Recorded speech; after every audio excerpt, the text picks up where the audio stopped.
नमस्कार दोस्तों, मेरा नाम है भालचंद्र। ब्रह्मांड सिद्धास्त्र में आप सभी का स्वागत है। आज के इस वीडियो में हम चर्चा करेंगे उत्तरा फाल्गुनी या फिर उत्तरा नक्षत्र की जो स्त्री है वह प्रेम में या फिर रिलेशनशिप में उनकी अपेक्षाएं क्या होती है, रिलेशनशिप को या फिर प्रेम को वो किस तरह से देखती है। ऐसी कौन सी बातें हैं जो कि अगर आप इनके रिलेशनशिप में हैं तो आपको करनी चाहिए, ऐसी कौन सी बातें हैं जो कि आपको टालनी चाहिए, सभी के बारे में चर्चा इस वीडियो में हम करने वाले हैं। अभी तक के जो वीडियो थे मतलब करीबन अश्विनी नक्षत्र से लेकर पूर्वा नक्षत्र तक, उसमें हमने यही सब बातें डिस्कस की है। उसके जो वीडियो है वो हमने अपलोड भी किए हैं, ज़रूर आप इसका आनंद लीजिए। उसी प्रकार अश्विनी नक्षत्र से लेकर रेवती नक्षत्र तक जो 27 नक्षत्र है, सभी 27 नक्षत्र के जो स्त्री वर्ग होते हैं उनका जो प्रेम के प्रति उनकी भावनाएं किस प्रकार की होती है, इस संदर्भ में भी वीडियो हम अपलोड करने वाले हैं। तो आज का वीडियो का जो विषय है वह उत्तरा नक्षत्र की जो स्त्री है उनका प्रेम के प्रति उनकी जो भावनाएं होती है वो किस प्रकार की होती है। तो सबसे पहले हम जानकारी लेंगे उत्तरा नक्षत्र के बारे में। उत्तरा नक्षत्र के बारे में अगर कहा जाए तो यह जो नक्षत्र है वो विभागीय नक्षत्र है। मतलब इस नक्षत्र का जो पहला चरण है वो सिंह राशि में आता है और बाकी बचे जो 3 चरण हैं वो कन्या राशि में आते हैं। सबसे पहले और महत्वपूर्ण बात इस नक्षत्र के बारे में जो कि थोड़ी स्पेशल है, जैसे कि इस नक्षत्र का जो स्वामी है वो रवि है और इस नक्षत्र की जो देवता है वो भी रवि माने के सूर्य है। तो ये जो नक्षत्र है वो पूर्णतः सूर्य से इसके जो गुणधर्म है वो मिलते जुलते हैं। मनुष्य के नक्षत्र है, ऊर्ध्वमुखी है और अवलोचनी यह नक्षत्र है। और इस नक्षत्र में सूर्य के करीबन सभी प्रकार के जो गुणधर्म है वो देखे जा सकती है। जैसे कि इस नक्षत्र में सात्विकता देखी जाती है। सात्विक नक्षत्र है, सीधे सीधे चलने वाले होते हैं, मतलब आउट ऑफ द वे जाके काम करना या फिर किसी के बारे में कुछ गलत काम करना, गलत सोचना, ये बात इस नक्षत्र में देखी नहीं जाती। जो भी बातें हैं, जो भी काम है वो अपने बलबूते पे करने की जो चाह होती है वो चाह इस नक्षत्र में देखी जा सकती है। इस नक्षत्र में तेज काफ़ी देखा जा सकता है। इस नक्षत्र की जो स्त्री है उनका जो सौंदर्य है उसमें जो अट्रैक्शन है उससे ज़्यादा जो तेज है वो देखा जा सकता है। इनका आंखों में या फिर इनका जो पूरा व्यक्तित्व है उसमें, इनकी जो स्किन होती है, आंखें होती है या फिर जो पूरा व्यक्तित्व सौंदर्य होता है उसमें ही एक प्रकार का तेज देखा जा सकता है जो आपको अट्रैक्ट तो करेगा लेकिन पूरी तरह से आपको मतलब पूरी तरह से आप इससे प्रभावित भी हो जाओगे। तो वो जो तेज है वो तेज इनके संपूर्ण जो पूरा व्यक्तित्व है उसमें देखा जा सकता है। क्षत्रिय वर्ग का ये नक्षत्र है, पराक्रमी है, खुद के बलबूते पर आगे बढ़ने वाला नक्षत्र है।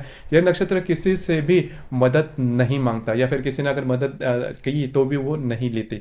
तो ये बात इस नक्षत्र की जो स्त्री वर्ग होता है उसमें देखी जा सकती है। इतने सभी गुणधर्म होने के बावजूद भी इस नक्षत्र के जो स्त्री वर्ग होता है काफ़ी शांत होता है, नम्र होता है, विनयशील होता है, उदार और उदात्त भी होता है, ईश्वर भक्त भी देखा जाता है। लेकिन ईश्वर भक्त होने के बावजूद ये जो नक्षत्र है सॉफ्ट नेचर बिल्कुल भी नहीं है, खुद के बलबूते पर आगे बढ़ने वाला है, रसिक है, नृत्य नाट्य या फिर जो सिनेमा होते हैं, संगीत होता है, उसके चाह होते हैं। लेकिन हर एक जो क्षेत्र में अगर आप इनके पूरा व्यक्तित्व देखो तो हर एक क्षेत्र में इनकी जो चाह होती है वो देखी जा सकती है। लेकिन उस वहाँ पर लिमिट होता है, मतलब किसी भी गुण में वो बहुत ज़्यादा नहीं बहते।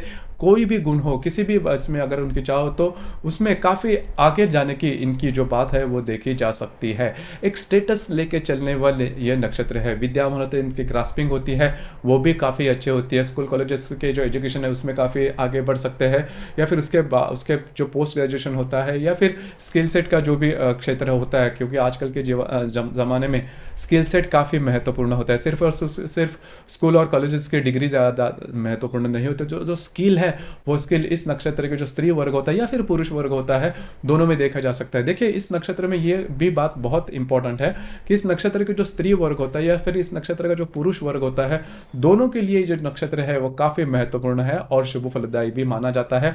शूर है, पराक्रमी है। इस नक्षत्र की जो स्त्री है किसी से भी नहीं डरती, न किसी से के व्यक्ति से या फिर परिस्थिति से, खुद से ही आगे बढ़ने वाले होते हैं। तेज जैसे मैंने कहा कि काफ़ी अच्छा देखा जा सकता है। हास्य विनोद भी इनमें देखा जाए, विनोद प्रिय होते हैं, मतलब इनकी जो वाणी होती है वो काफ़ी अच्छी देखी जा सकती है। बचपन से ही ये बात इनमें काफ़ी अच्छी देखी जा सकती है। बहुत ज़्यादा क्यूरियस नेचर होते हैं, क्यों, कैसे, कब का, इस प्रकार के प्रश्न इनके मन में काफ़ी उठते हैं और उसके प्रश्न भी, इसके जो उत्तर होते हैं वो भी वो देते हैं। इसीलिए इनका जो कम्युनिकेशन स्किल होता है, क्योंकि इनके बारे में होता क्या है कि करीबन हर एक क्षेत्र की जो मालूमात होती है वो इनको होती है। इसी वजह से किसी व्यक्ति के साथ जो कम्युनिकेशन स्किल है वो भी इनमें काफ़ी अच्छा देखा जा सकता है। सांसारिक होती है, या फिर फैमिली ओरिएंटेशन इनमें बहुत ही अच्छा देखा जा सकता है। मतलब ये जो सभी गुण अब तक हमने गिनवाए उसमें आपने देखा होगा कि इस नक्षत्र की जो स्त्री है वो करियर में भी काफ़ी आगे बढ़ सकती है, लेकिन इसका मतलब ये बिल्कुल भी नहीं कि घर के जो परिस्थितियाँ है या फिर घर की जो रिस्पॉन्सिबिलिटी है उससे दूर भागे, बिल्कुल भी नहीं।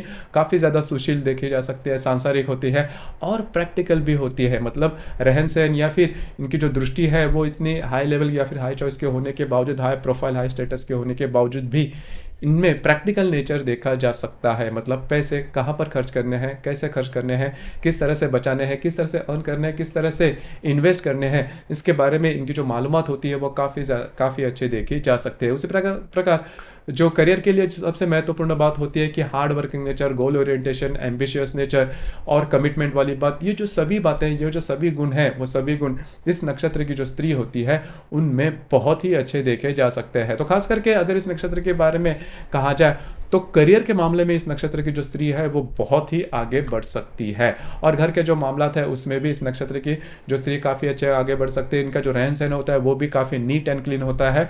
हाई प्रोफाइल, जैसे मैंने कहा कि हाई स्टेटस लेकर चलने वाले, मतलब जो भी काम करेगी, मतलब इनका जो पहरा होता है, मतलब इनका जो पूरा व्यक्तित्व होता है, चाहे वो इनर हो, मतलब अंदर के इनके गुण हो या फिर इनका जो पहराव है, दोनों में भी आप देखोगे कि थोड़ा सा स्पेशल होता है। इस नक्षत्र की जो स्त्री का जो पूरा व्यक्तित्व है वो आपके मन में समाएगा, और तेज जो होता है वो इनमें काफ़ी अच्छा देखा जा सकता है। जैसे कि हम चर्चा कर रहे थे कि यदि इस नक्षत्र की जो स्त्री है वो अगर रिलेशनशिप में है तो कैसी रहेगी। पहले तो सबसे महत्वपूर्ण बात, रिलेशनशिप में आने से पहले इनके खुद के ऐसे मापदंड होते हैं, एक्सपेक्टेशन होता है, हालांकि हर एक नक्षत्र के स्त्री के होते हैं।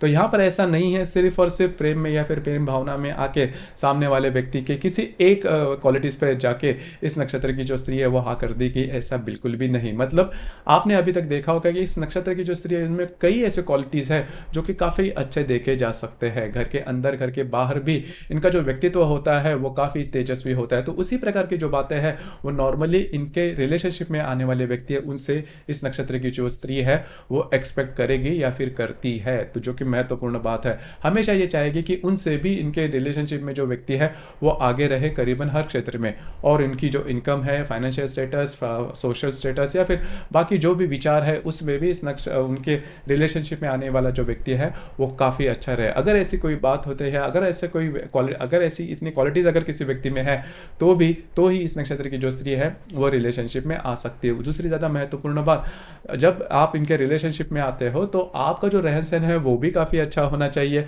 उसी प्रकार जो भी आपने इनसे कमिटमेंट की है, जो भी इंफॉर्मेशन अपने बारे में जो भी आपने इनको दी है वो सभी सही होनी चाहिए। वहाँ पर अगर कोई खोट है तो प्रॉब्लम होगा। सेल्फ रिस्पेक्ट, सेल्फ एस्टीम इस नक्षत्र की जो स्त्री है उनमें बहुत अच्छा देखा जाता है। इसी वजह से अगर आप इनके साथ रिलेशनशिप में हैं और अगर आपने इनको कोई बात ऐसे कर दी जिसके वजह से इनको इंसल्ट हुई है तो वो जो रिलेशनशिप है उसी समय ये काट देंगे। तो ध्यान में रखने वाली बात है। लेकिन अगर आप प्रेस करते हो, क्योंकि इस नक्षत्र की जो स्त्री है वो स्त्री पुरुष भेद नहीं मानती, सभी को, मतलब स्त्री पुरुष दोनों को सेम ही तुलना करती है। तो इस वजह से रिलेशनशिप में भी ऐसी बात है कि कोई अगर बात है तो आप दोनों में अगर आप उसे शेयर करते हो या फिर दोनों के लिए जो बात है वो सेम होती है तो ही आपकी जो रिलेशनशिप है वो काफ़ी अच्छे तरीके से आगे बढ़ सकती है। उसी प्रकार उनसे भी आपको मोटिवेशन मिल सकती है। इस नक्षत्र की स्त्री जो है वो आपसे भी मोटिवेशन ले सकती है। तो कुल मिला के देखा जाए तो दोनों के लिए जो आपकी जो रिलेशनशिप है वो सेम रहेगी। यहाँ पर ऐसी कोई बात नहीं कि कोई छोटा है, कोई बड़ा है, कोई स्त्री है या पुरुष है, ऐसा बिल्कुल भी नहीं है। ऐसा अगर आप भाव रखते हो तो इस नक्षत्र की जो स्त्री है वो आपके लिए रिलेशनशिप में काफ़ी आदर्श स्त्री कहलाएगी, या फिर आप इनके बारे में अनुभव भी कर सकते हो। दूसरी ज़्यादा महत्वपूर्ण बात, जो भी बातें हैं वो खुद से अगर आप इनके साथ शेयर करते हो तो जो बातें हैं वो काफ़ी रिलेशनशिप में अच्छी रहेगी। फ्रीडम वाली बात अगर कह दे तो इस नक्षत्र की जो स्त्री है वो यद्यपि रिलेशनशिप में है तो भी आपको पूरी तरह से फ्रीडम देगी। मतलब आप पे कोई नज़र नहीं रखी जाएगी या फिर आप क्या करते हो, कैसे करते हो, कोई बात जो जहाँ पर जाते हो क्या, इसके बारे में ज़्यादा पॉजेसिव नहीं रहते। बाकी के जो नक्षत्र होते हैं उनमें यह बात थोड़ी देखी जाती है, लेकिन यह जो नक्षत्र है, मतलब इस नक्षत्र की जो स्त्री होती है वो इस मामले में पॉजिटिव नहीं होती। हालांकि खुद के मामले में भी इस नक्षत्र की जो स्त्री है वही एक्सपेक्ट करती है कि इनको भी पॉजिटिवनेस या फिर किसी और के कहने पर इनकी ज़िंदगी किस तरह से होनी चाहिए, इस बातों पर वो यकीन नहीं करती या फिर मानेगी भी नहीं। तो ये जो 2-3 बातें हैं इसके ऊपर आपको ध्यान देना होगा। उसी प्रकार यदि इस नक्षत्र की जो स्त्री है वो रूठ जाए तो आपको क्या करना होगा, काफ़ी सरल है। वो अगर रूठ जाए तो सबसे सिंपल बात होती है कि अगर आप इनसे माफ़ी मांगते हो, क्योंकि रवि का नक्षत्र है, इस नक्षत्र के देवता जो वो भी रवि है, तो माफ़ करने में इस नक्षत्र की जो स्त्री होती है काफ़ी आसानी से माफ़ कर देगी। लेकिन आपको माफ़ी मांगनी थोड़ी इंपॉर्टेंट है। अगर आप बैकफुट पर जाते हो, माफ़ी मांगते हो तो कोई बात नहीं, या फिर आप कोई महंगे से महंगा गिफ्ट जो कि इनको पसंद है वो देते हो तो बात बन सकती है। लेकिन माफ़ी मांगने वाली जो बात है वो काफ़ी सरल है, जिसकी वजह से आपको अपील हो गई और इनके भी मन में वो शांति हो जाएगी। ठीक है, सामने वाले को जो बात है वो समझ में आ चुकी है और फिर से वो जो गलती है वो फिर से नहीं दोहराना। तो यही बात होती है। इसके बावजूद अगर कोई प्रॉब्लम कॉम्प्लिकेशंस आपके रिलेशनशिप में होते हैं तो आपकी जो कुंडली है वो देखनी ज़्यादा आवश्यक होती है, क्योंकि ये जो नक्षत्र है जो हमने डिस्कस किया वो सिर्फ और सिर्फ चंद्रमा के ऊपर आधारित होता है। हर एक कुंडली में चंद्रमा के आधारित बाकी 11 ग्रह भी होते हैं और वो अपने अपने तरीके से कुंडली पर असर करते हैं। वो कौन से है, किस प्रकार से है, वो देखकर जो भी बातें हैं उसके बारे में कहा जा सकता है।